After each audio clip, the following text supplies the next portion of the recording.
there is no moral, like, there's no moral compass for these politicians. You know what I mean? There's no moral compass for these so-called leaders that they got to go by. No, you know, they're not living by ma'at or no shit like that. You see what I'm saying? And we got to get into that. Like, we got to incorporate righteous thought and actions in all things we do, or else we're going to end up just doing the same shit that these motherfuckers was doing. And I've seen that happen in certain fucking, you know, African countries that freed themselves from the white man. What they end up doing? The same thing that the white man did, but only it was black people doing it. The other black people. You know what I mean? And so it can't be no shit like that either. But the only way to avoid that is to incorporate righteousness, you know, within all things we do. And I don't mean religion, I mean righteousness. You know what I mean? High morality. Yeah. That's a very subjective topic. I mean, I always delve every so often into Twitter, and I noticed there was a whole like thing going on with J. Cole releasing a record. I guess there was some tweets out there about how come all of these rappers that rap about being righteous and stuff, you know, where are they? How come they're MIA from the movement right now? So J. Cole released a record, and it's called Snow on the Bluff, I believe. And it is said that he's addressing a female artist by the name of Noname, and she's very vocal on Twitter. And there was just a whole fallout. This was something that I just caught like in the middle of the night last night. So there was a whole fallout because he made a comment about being bothered by her tone. So it became a black man versus black woman thing. It became like there was just a whole lot of like stuff going on.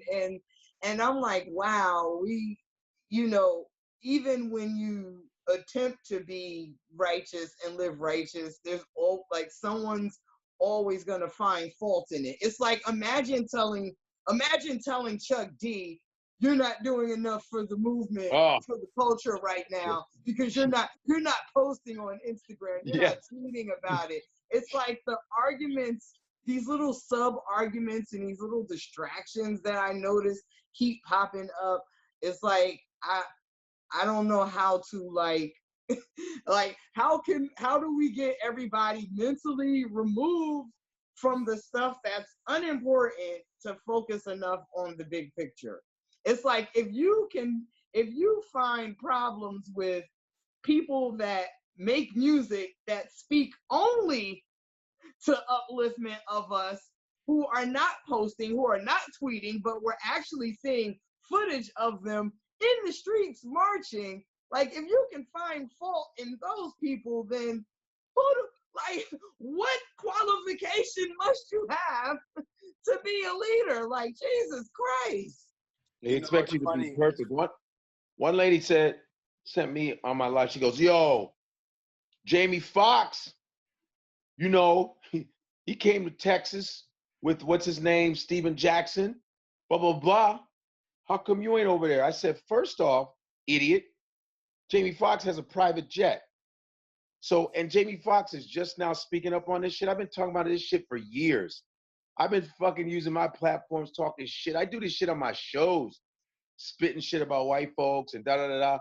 That's like saying that Paul Mooney's been speaking on it. Pryor's been speaking on it.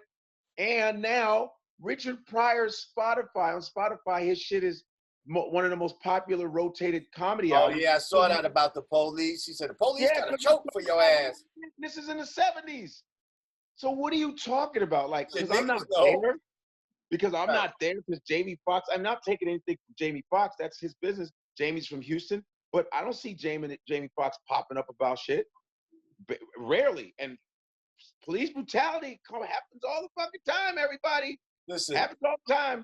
Let me just share a quick story with you. So I'm cleaning out my garage the other day, right? And I come across a dead Prez poster and shit. And I was like, oh, wow, you know what I mean? Memories immediately start coming back. And I flip it over, and on the back of it was taped it was a news article about Amadou Diallo. Damn, 41. And this was from when we was at a protest in Brooklyn, when we was marching for Amadou Diallo, and we had just used, we needed something to fucking, you know what I mean? So we just used the Dead Prez poster, but we was using it like both sides really, so you could see the Dead Prez, but also the Amadou Diallo, and you know what I mean? We was out there doing our shit, man, and that was one of many fucking marches I had been to in my life. So I dare motherfucker to say now, like, oh, I didn't see you at the march. Like, motherfucker, been there, done that. Like. And I've reached a lot of people, because a lot of my videos, I don't know if you guys know, a lot of my videos have gone viral from they brought back videos I did a year ago, the Dominican thing. Yeah, I saw that. Yeah, man. Yo, you were so on point with that. You were so on point with that. And I did that off, doing Vlad. You know how we do. We just boom, boom, boom, boom. And so the Dominican, that conversation started, it got popular because Spanish people were coming at me in the streets like going, nah, dude, I'm glad you start talking about that shit. Nobody brings that up. And Dominicans, and I got all kind of people. But the good thing about it is, you know what happened with those kids in the Bronx? What did we talk about? The kids in the Bronx with a Dykeman, and then the brothers came the next day. Real niggas came the next day saying, yo, what's good? We here now. Real motherfuckers came, and then the Dominicans like, no, we need to get together. We need to start fighting like that. He goes, yo, we from the same family. Fuck y'all doing? Getting mad at black people. Y'all from the same family. Dominicans ain't nothing but Spanish-speaking Haitians. They nothing but same island. It's the same island. I know.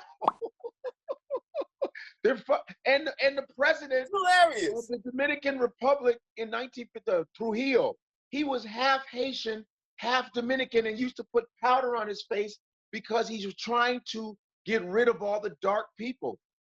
They assassinated his ass, but like, damn, it's sick shit, man. See, that's a form of eugenics in its own self. Yeah, man. And but you know what? I think ultimately the entire foundation, like if we're gonna talk about real change, I mean, thank y'all for the kente cloth window pieces and the eye stain with you and the black tiles and stuff, but we really gotta destroy and rebuild the entire foundation. Everything from the banks to the education system. I mean, even the education. Oh no, I ain't talking about your cloth.